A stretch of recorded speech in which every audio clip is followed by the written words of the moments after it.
Ladies and gentlemen, welcome back to our latest edition of our Risk and Regulation news channel. My name is Martin Neisen. I'm a partner with PwC and I will be your host for today. Today, we are again speaking about the SREP report of the ECB in 2021. In our last episode, we were giving you a broad overview about what the SREP process actually is and what the outcome of the SREP report is. Today, we will dig a little bit deeper. And I do that, of course, not alone. I have two really international experts with me. The first one is Carole from the Brussels office. Carole, nice to meet you. And would you like to introduce yourself? Hi, Martin. Thank you. Yes, nice to meet you. My name is Carole de Vergnies. I'm a director based in Brussels, and I am working in the risk and regulatory division for financial services. I'm mostly assisting significant banks in their meeting requirements from the ECB, but also from the Single Resolution Board. Thank you very much, Carole, for being with us here today. And the second international expert is Alvaro from Madrid. Hi, Alvaro. Would you like to introduce yourself? Hi Martin, it's great to see you. So my name is alvaro.benzo. I'm a partner in PwC Spain, where I'm responsible for risk and regulatory consulting services for banks. And I'm a former supervisor from the Spanish Central Bank, and I've also worked for the European Commission. So I've been supporting banks in Spain and abroad, and also national authorities, based on my experience previously as a supervisor, and obviously in my experience now as a consultant. Thank you very much, Alvaro. Great to have you here on the show.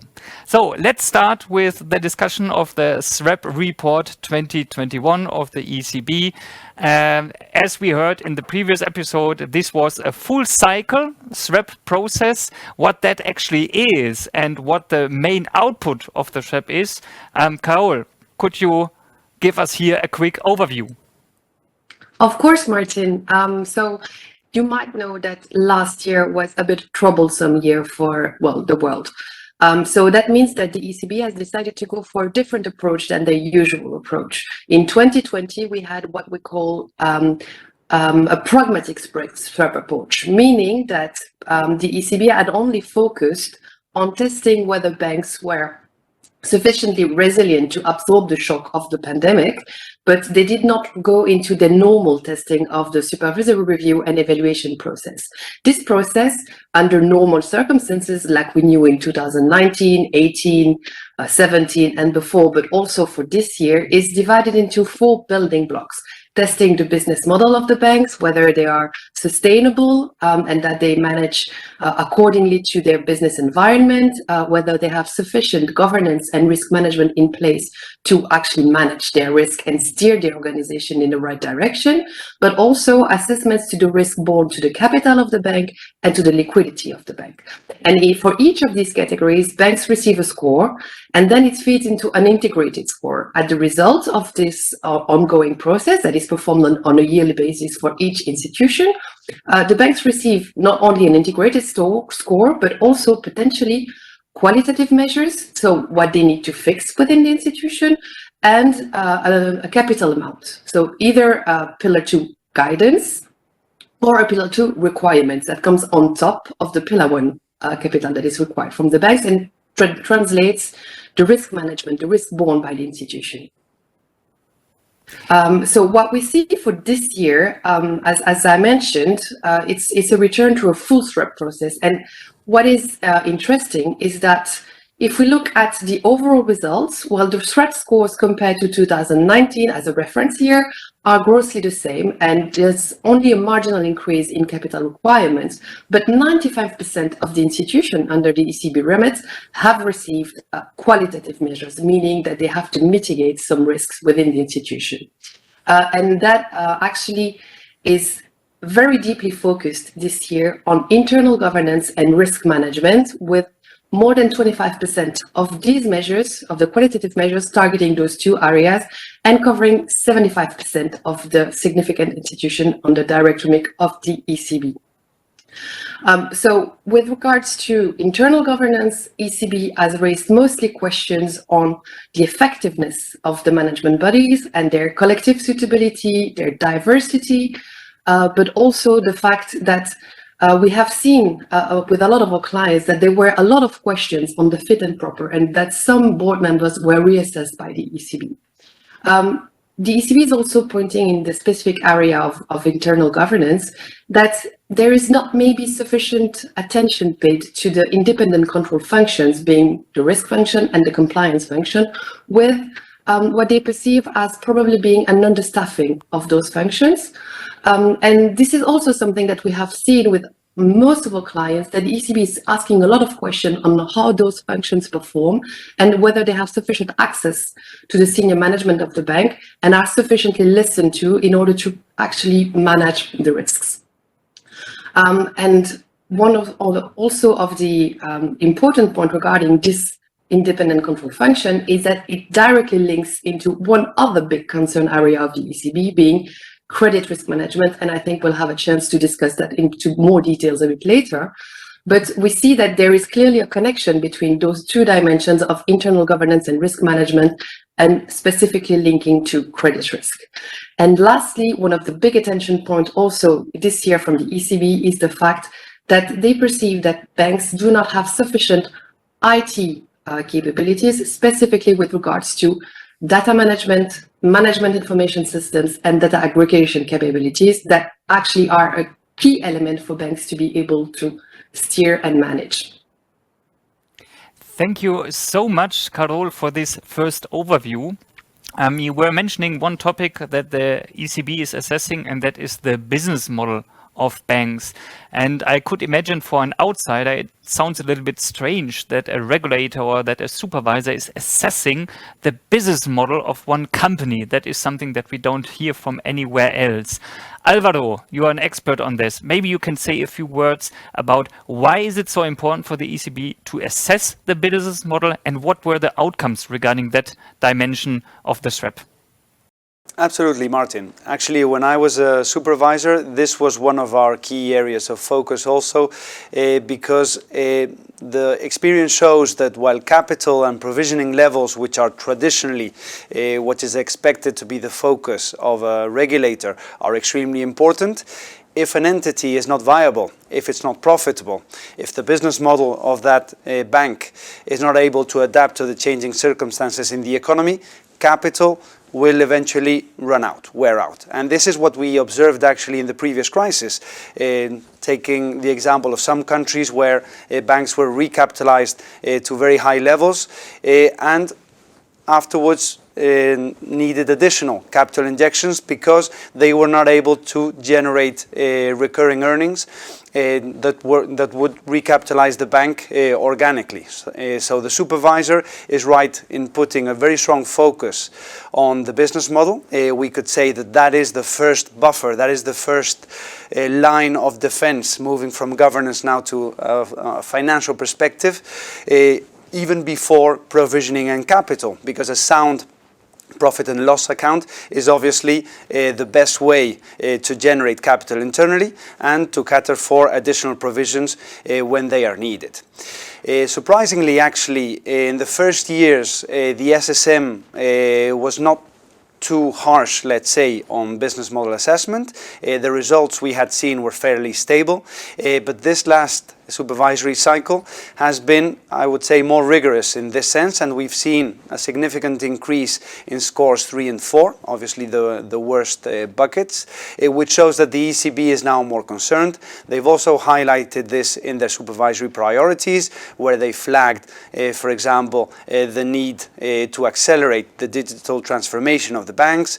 There is also a strong concern with the new players, the competition from the technological players, not so much fintechs, but actually more the big tech companies, some industrial companies also entering financial services with licenses for payment or electronic money services, and that is gradually, slowly, but gradually eroding also the market share and the position of the banks. So there is an element of caution there from the ECB. And obviously, even though it's not reflected in the SREP results, which were published before this, but now the current circumstance we have now, the geopolitical situation, the very grave situation we have in Ukraine, is obviously raising strong concerns. Banks are highlighting the situation with Russia as one of their main risks, if not the main risk right now, all the sanctions attached to that. So we really need to watch out for all the impacts of the current situation on the business model of the banks. And it's clear that it will continue to be a strong area of focus for the ECB and all the regulators within the SSM. Yeah. Thank you very much, Alvaro. So far, it's incredible when you look to the results of the SREP that more than 50% of the banks that are supervised by the ECB don't have the best scores on the business model. And that shows, of course, also the vulnerability actually of the European banks regarding any macroeconomic changes. Carole, maybe another questions in your direction. There is a kind of never-ending story when it comes to the risks of banks and the requirements coming from the ECB, and that is related to credit risk and to the so-called ICAP process. Maybe you can say a few words about what are the major challenges with regard to credit risk and why is the ECB concerned? And of course, what are the requirements regarding the ICAP process? Yes, Martin, if you allow me, I will start with the ICAP because ICAP is, let's say, one of the good results of the SREP exercise this year. More than 60% of the banks received a score of 1 or 2, which is good. And why is that? Well, it results from a strengthening of the capital position from the different various institutions. It is partially thanks to the relief measures that have been implemented by the ECB and other supervisors, but we see that overall the performance of the banks regarding the ICAP and the expectations in terms of capital adequacy and planning are good. That being said, the ECB has risen concerns about a few banks that, according to them, do not have a sufficiently prudent either forward-looking view on their capital needs or that they have not sufficiently prudent view on the dividend distributions. And you know that dividends were not allowed to be distributed under the pandemic measures. We also see that if the whole picture regarding ICAP is pretty good, we see that there are material differences between the different business models. You know that the ECB is grouping institutions under business models to be able to better compare institutions across the same business model, which makes a lot of sense. But we see that, for example, if we have, as I said, 60% of the overall score that are 1 or 2, we see that when we go to diversified lenders, we see that 70% of them are 3 or 4 score, which is not a good result. And for instance, you look at the small market lenders or the universal banks, well, only 20% of them are 3 or 4. So you see that there is a big discrepancy between the different business models and the institution under the remit of the ECB. When it comes to credit risk, specifically when we look under the COVID lens, one of the key elements that is to be taken into account is that, well, the risk that we identified in the beginning of the pandemic did not materialize so far. What I mean by that is that we haven't seen massive waves of defaults. That was the biggest fear that we had in the beginning. We also see that the stock of NPL across the Eurozone continued to decrease. And we're ranging from, it was above 7% in 2015, and we are now an average of 2.2% in the Eurozone, which is a good trend. Nevertheless, the ECB has 2 big concerns regarding credit risk. On the one hand, the fact that we don't really know how the situation is going to evolve, because if one thing that pandemic has taught us is that you should never be certain about what's going to happen tomorrow. And that tends to be a motto for 2022 when we look around us. And so that is an element that, according to the ECB, should render the bank extremely prudent. But on the other side, and it's a result also from the pragmatic exercise from 2020, is that they perceive that banks do not have sufficient credit processes and controls in place. and that there are weaknesses that are structural and historical. It's not materialized from one day to the others, but that probably some banks do not have enough controls to allow them to appropriately mitigate and manage the risk arising from the credit area. And what we see is that it translates into a worsening of the score for a third of the bank under the ECB remit, meaning that we've seen that basically above 50% of the institutions do not have a score 1 or 2, but are in category 3, which is already a weak area. And we see that, for instance, some businesses model, as explained before, are even below, with 100% of the small lenders and 85% of the diversified lender that receive a score 3 from the ECB. And how does it translate into qualitative measures? Well, over 70% of the banks have received qualitative measures from the ECB on the credit risk management. It means that the ECB has a clear focus on assessing and mitigating and also improving the credit risk controls and processes of the banks, especially when it comes to the ability to identify and manage the worsening of a credit risk, for instance, but also meaning everything that relates to forbearance, everything that relates to staging, and everything that relates overall into the provisioning systems of the banks. And we also see that credit risk and banks emerging healthy from the pandemic is one of the key priorities of the ECB for 2022 supervisory cycle. So we can expect that there will be a lot of focus in improving these credit risk processes and controls within all the institutions. Okay, thank you very much, Carole, for the answer on credit risk and ICAP. It really seems like that the credit risk topic is like a never-ending story, similar to the construction places that we have on German highways. They are also never-ending. Yeah, the SREP report of the ECB is a quite extensive and long and detailed report, and there are many details included regarding all the dimensions of the SREP processes, and we heard already some of them. But Alvaro, a question in your direction. There are a lot of other things included in that report. What else is important in the SREP report that you would like to share with our clients? Yes, thank you, Martin. There are obviously, besides the very important topics we have already mentioned in this conversation, the ECB has mentioned in their supervisory priorities key topics like climate risk within the ESG package. The ECB has launched this year a stress test focused on climate risk. Obviously, this is a huge concern for all banks. I think all banks have changed their mindset to really make things different in this area and try to foster the change we need in the economy towards a greener economy. So this is going to be a major topic in the coming years. It's also very related, obviously, to the improvements in the credit risk management framework that you were mentioning and Carole was also mentioning.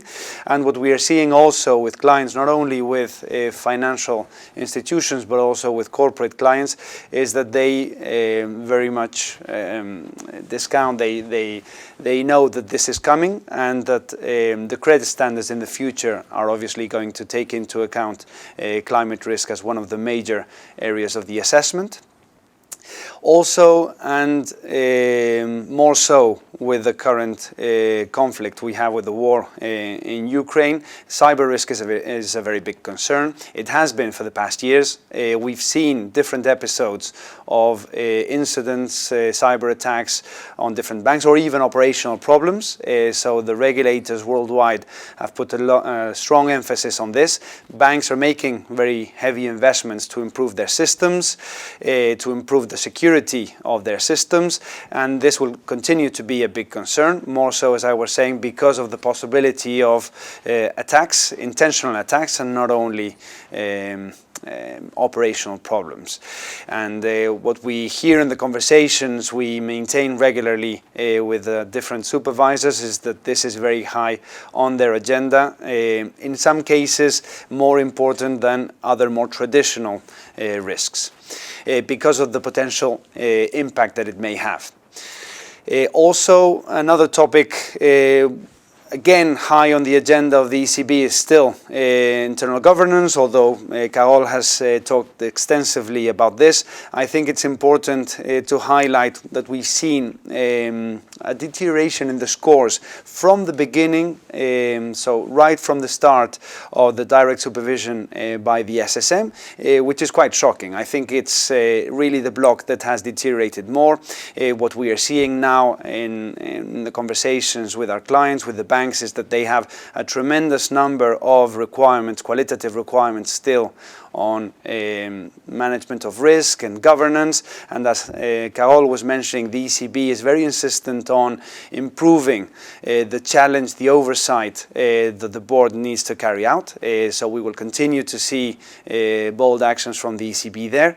And this is not to say that banks have not improved quite significantly, because we know as advisors working closely with the banks that there has been a huge effort from the industry, and the improvements in control functions are very, very relevant, but this will continue to be an area of focus for the ECB. And then, as we mentioned before, digital transformation is also one of the key priorities that the ECB has stressed outside of the SREP, and looking forward at what will be their main area of scrutiny. So banks will have to continue stepping up their efforts in this area. And obviously, I would say, as I mentioned before, the new risk created by the geopolitical landscape will be, even though they're not mentioned in the SREP report, will be very high on the agenda of the ECB, of course. Thank you so much, Alvaro, for this detailed overview, and thank you so much, Carole, for all the topics that you were mentioning. I think there are very challenging times in front of us and in front of our clients, and we are more than happy to support our clients on each of these topics that we today mentioned. One topic, Alvaro, that you mentioned regarding the IT challenges and cyber risk, I think it's so important that we will cover it also again in more detail in one of our later editions of the Risk and Regulation News channel.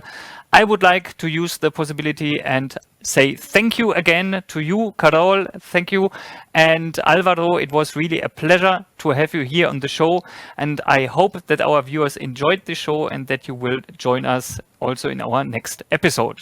Thank you very much. Bye-bye. It was a great pleasure. Thank you very much. Bye-bye. Bye-bye.